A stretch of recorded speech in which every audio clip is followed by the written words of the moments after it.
L'information locale, nationale et internationale, c'est sur la radio-télévision Fades Maïgi. Soir actualité, il est 18h.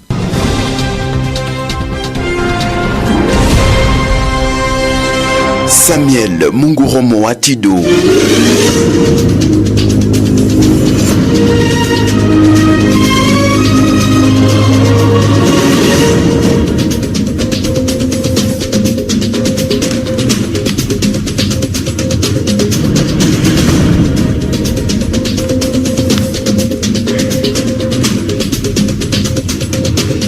Il est temps de vous informer, voici le sommaire. L'opération d'identification des agents et fonctionnaires de l'État est-elle monnayée comme l'affirment certains non-réponses de M. Michel Iyeli, chef de la délégation du ministère de la fonction publique. Vous l'attendrez tout à l'heure. Le monde a célébré ce mardi 10 octobre la journée mondiale de la santé mentale. La journée célébrée dans une ambiance festive. On a toutes les précisions au cours de ces radio-journaux.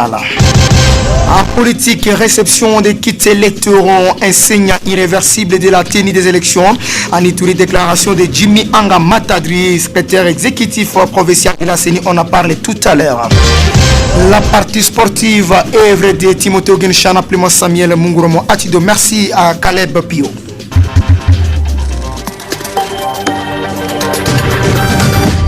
Bonjour, la RTFM suivi à chefferie de Warpala à l'opération d'identification des agents et fonctionnaires de l'État est-elle monnayée comme l'affirment certains non-réponses de M. Michel Iyeli, chef de la délégation du ministère de la fonction publique. Les détails avec Timothée Genshana. Dans nos précédentes éditions, vous avez appris les cris d'alarme de certains agents et fonctionnaires de l'État qui affirment que l'opération d'identification des agents et fonctionnaires de l'État est monnayée, et c'est là en dépit du communiqué officiel de l'administrateur du territoire de Magui, l'administrateur militaire, le colonel Dissano Alaloa Jacques, selon lesquels l'opération est gratuite. Alors, dans l'objectif de dissiper tout malentendu, votre radio a tendu son micro à M. Michel Iyeli, chef de la délégation du ministère de la fonction publique, venu pour cette opération pour avoir son son de cloche. Écoutez-les. L'identification biométrique des agents de l'État est gratuite partout en RDC. Il est vrai que les chefs des services dans leur organisation interne font ce qu'ils veulent. Je ne peux pas contrôler là-bas aussi. Je ne suis pas un agent qui contrôle les chefs des services qui sont ici, mais moi je suis un agent qui contrôle les agents de l'État qui me viennent ici. L'identification est gratuite. Je vous ai dit. La fameuse, je pense bien, vous poserez la question, la fameuse fiche Lissungi. Je l'ai dit et je le répète, cette fiche est très importante dans la mesure où il permet à un agent de l'État qui détient un numéro matricule, ou encore à un agent de l'État qui a sa carte biométrique, signée par le ministre Liaou, d'avoir les soins médicaux gratuits. C'est cette fiche-là, on appelle fiche Lissungi. Donc les agents contribuent pour cette fiche Lissungi. Les agents ne contribuent pas pour cette fiche Lissungi, mais les agents sont obligés d'avoir cette fiche Lissungi.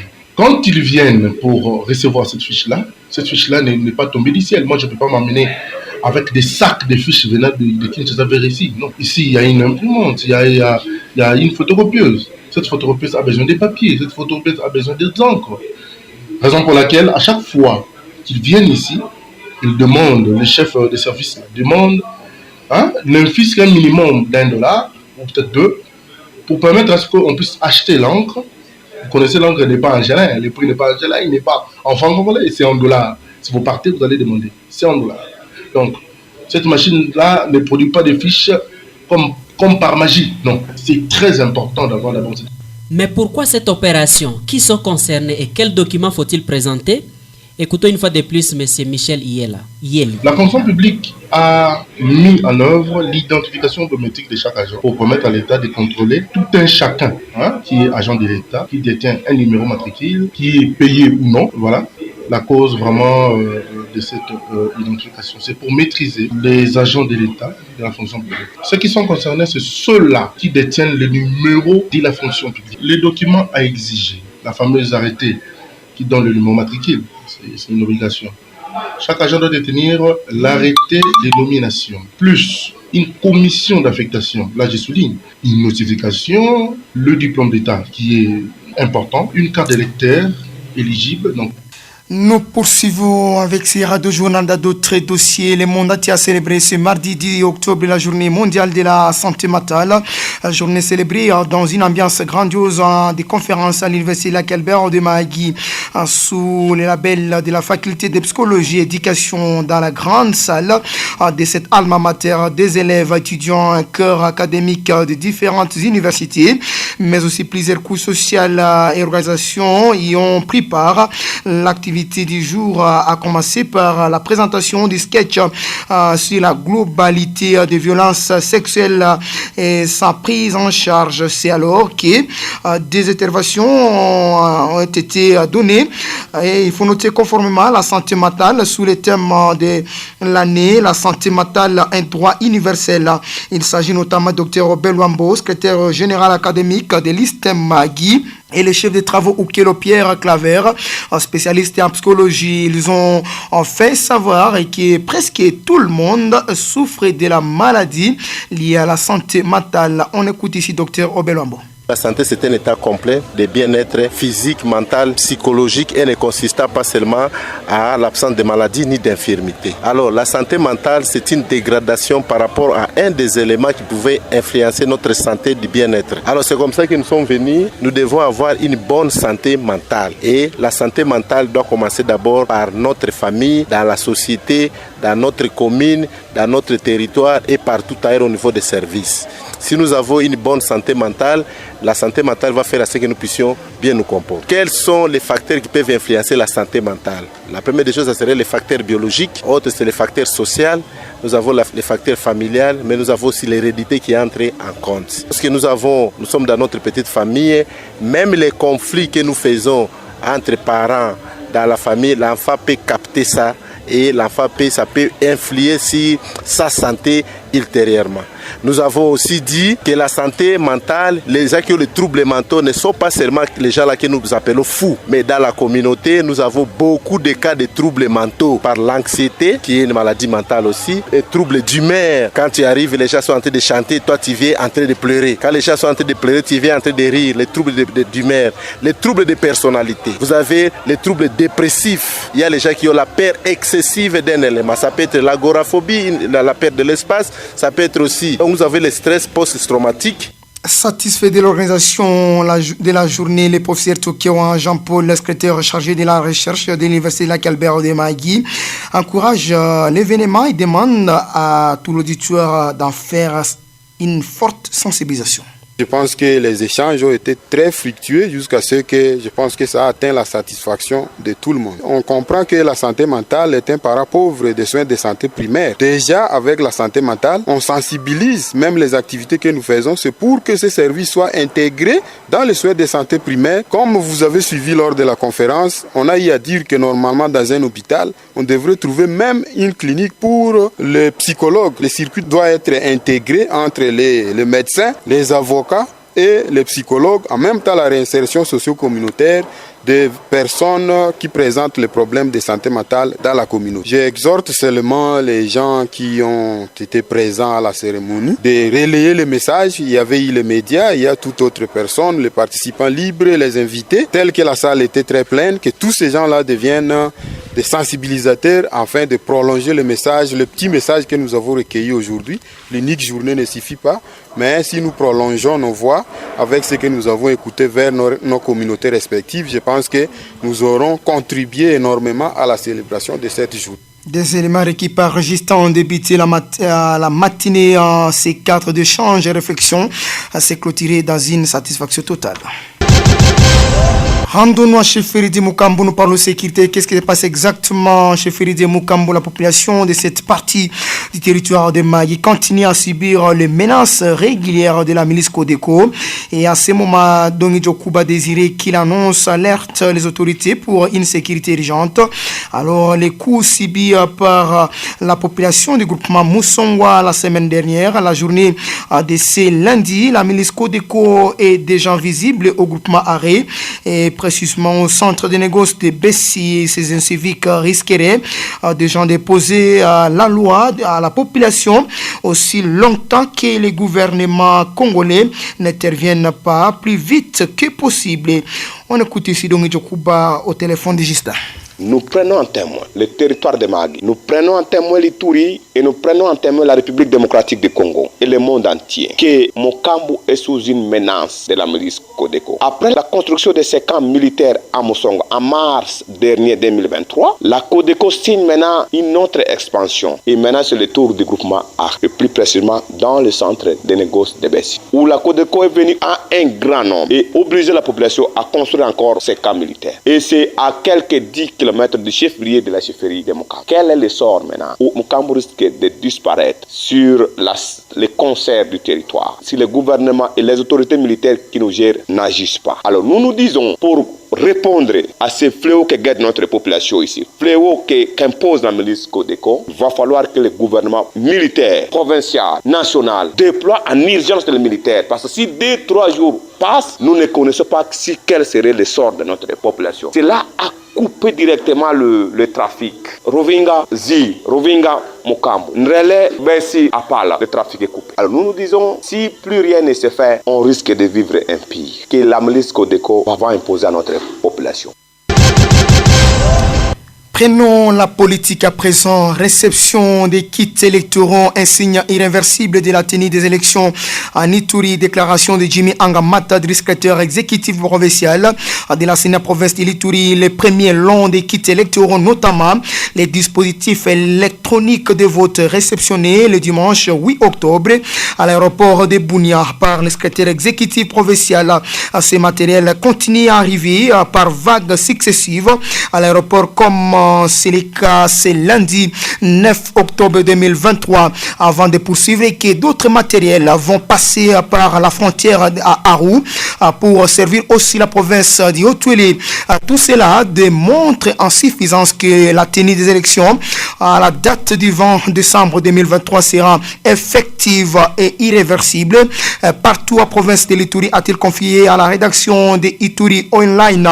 Selon lui, tous ceux qui s'y croyaient, qui ne croyaient pas, doivent désormais se préparer à aller aux urnes conformément au calendrier publié par la CENI. Par ailleurs, Jimmy Angamatagri met à garde les candidats qui s'en donnent aux propagandes de manière précoce. Ils s'exposent à des amendes allant de 200 000 à 1 million de francs congolais conformément à l'article 10 de la loi électorale en vigueur et plusieurs autres sanctions prévues dans les lois de la République en matière. Nous prenons cette actualité de l'église, la paroisse Sainte-Faustine de Choualou de la doyennée de Louga a désormais son nouveau précœur. La première sortie officielle de ce mouvement d'action catholique de petits chanteurs a eu lieu ce dimanche 8 octobre 2023. C'est sous la houlette du coordonnateur diocésain des parents des petits chanteurs, Pascal Adiarovado Radoké.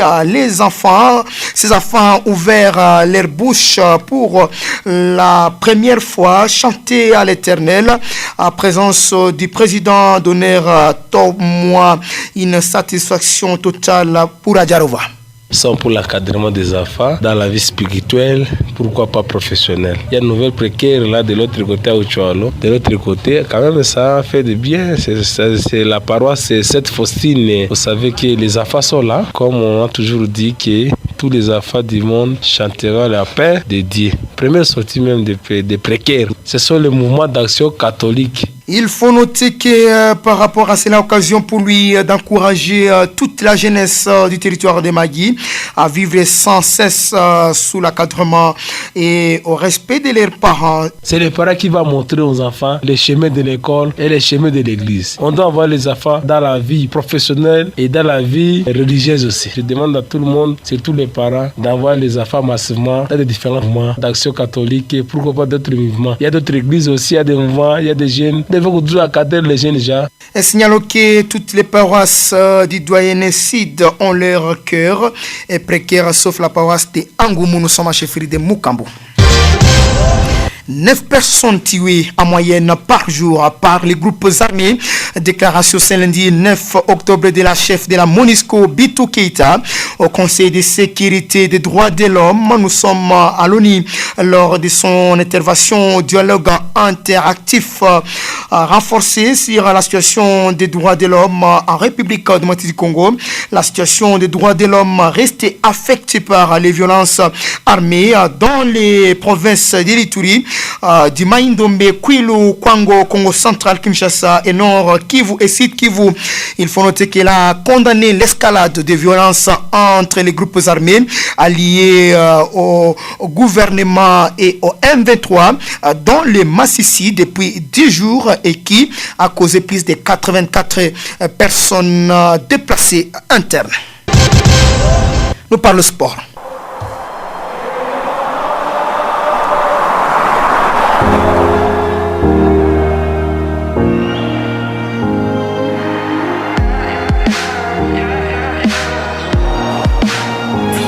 Timothée Genshan, bonjour. Bonjour Samuel. Merci. L'actualité sportive, c'est avec l'élection de l'Eri Fituri. Effectivement, les actualités sportives restent dominées par la reconduction de M. David Andaka Angwezi à la tête de l'entente rurale de football de l'Ituri et Rufituri en sigle. C'est au terme de l'élection qui a eu lieu ce mardi 10 octobre 2023 à Bunia, à laquelle les délégations des 4 cercles de football sur 5 ont pris part. M. David Andaka Angwezi est réélu avec toute sa suite avec 7 voix sur 8 votants. Et en territoire de Mahagi, le groupement sportif de Mokambo est, disons en général, et le football club Maimoto d'Engele en particulier est en deuil. Il a perdu ce lundi 9 octobre 2023 un joueur répondant au nom de Uyergiu Mungujaki Samadilou. Son animation est prévue pour ce mercredi 11 octobre 2023 à Palangele. La radio-télévision Fades Magi présente ses sincères condoléances à la famille biologique et sportive du disparu. Voilà tout. Eh bien, c'est tout pour l'édition du journal sur la radio Fades Magi. Vous nous suivez à Koudiweka, nous sommes à chefferie de Mukambu. Une édition qui est dédiée à notre confrère Jacques Ounuta qui prend désormais le grade de chef de division à la Pétentique. Nous sommes en province de l'Ituri. Désormais, il est chef de division. Il faut noter que pour le moment, il travaille comme chef d'antenne en territoire de Magui. La RTFM le félicite, mais aussi lui souhaite une santé de fer.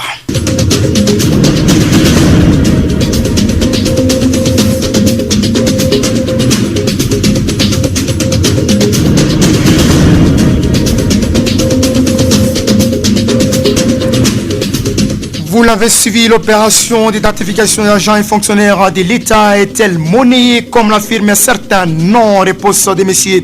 Michel Iyeli, chef de la délégation du ministère de la fonction publique qui séjourne dans le territoire de Mahagi. Le monde a célébré ce mardi 10 octobre, la journée mondiale de la santé mentale. Journée célébrée dans une ambiance de conférence à l'université de la Calbert de Magui, sous le label de la faculté de psychologie et de l'éducation.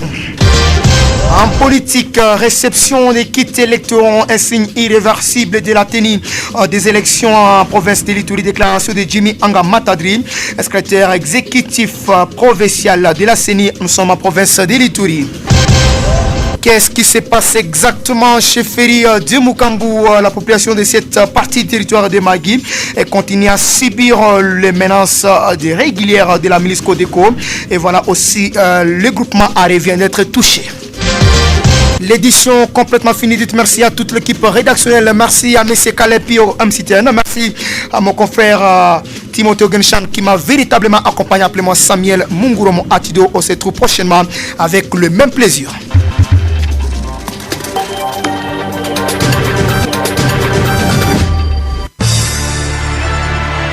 La radio-télévision Fades Magi est suivie à Mukambu sur 99.5 FM à travers notre relais de Kwana.